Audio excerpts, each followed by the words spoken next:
compost, those chopped greens, that seaweed and the fallen leaves, I could create the ultimate mulch! How did I get here? How did you get here? Effective, I know.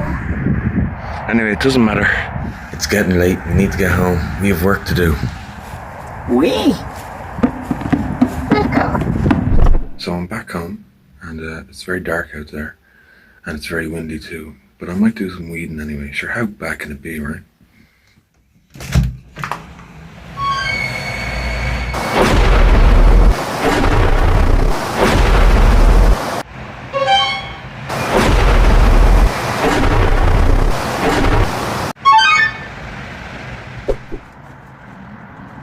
Bit of midnight weeding.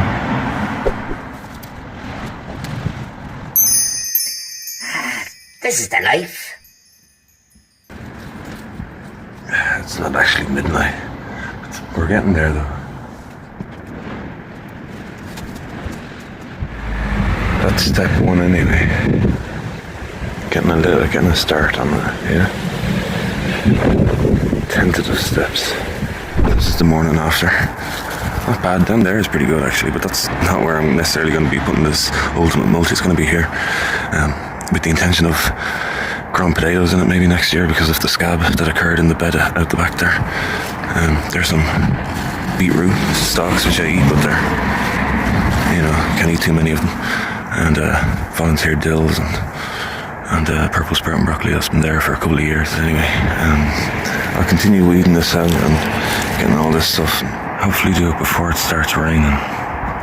Now I'm basically using the lasagna or layering method here for mulching, similar to creating a new bed, but I will be growing potatoes here in the spring using the trenching method, so I will be digging it anyway, so whether it breaks down or not is not such a big deal.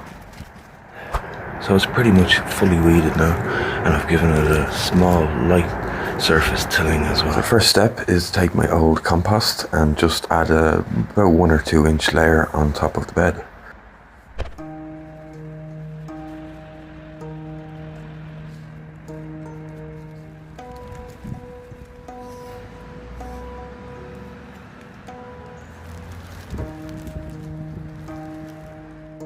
Step 2, I'm going to mix my greens and seaweed together, which includes the neighbour's overhanging bushes and a bunch of weed leaves as well from weeding around, trying to keep the roots out, but a lot of the greens are fine to go in there. And I'm going to hit it now with the hedge trimmer, as you do.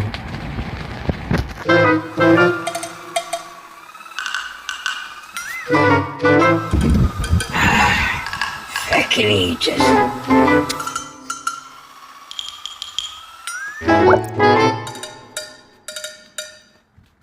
Now obviously that's a far from perfect job there. The hedge trimmer didn't work, so I had to resort to the old school method of my hands, and the sweat's flowing, and I think that'll just have to do. That'll have to do indeed, and I'm putting it down in quite a thin layer. I mean, I haven't as much as I'd like, but it is what it is, so it'll have to do, and that's fine.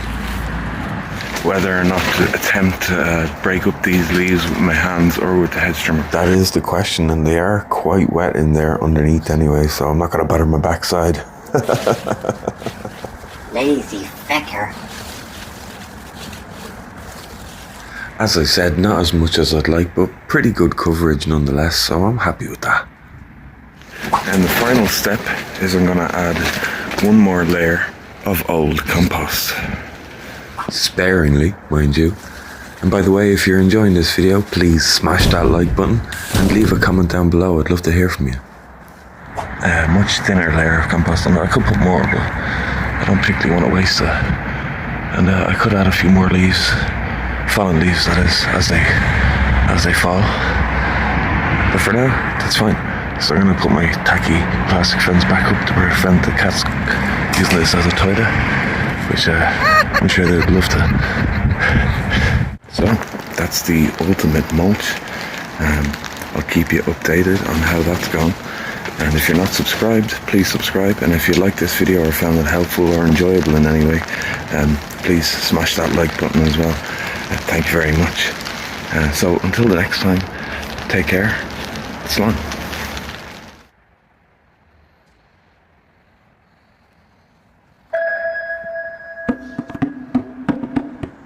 Sure, I could have done a better job than that myself.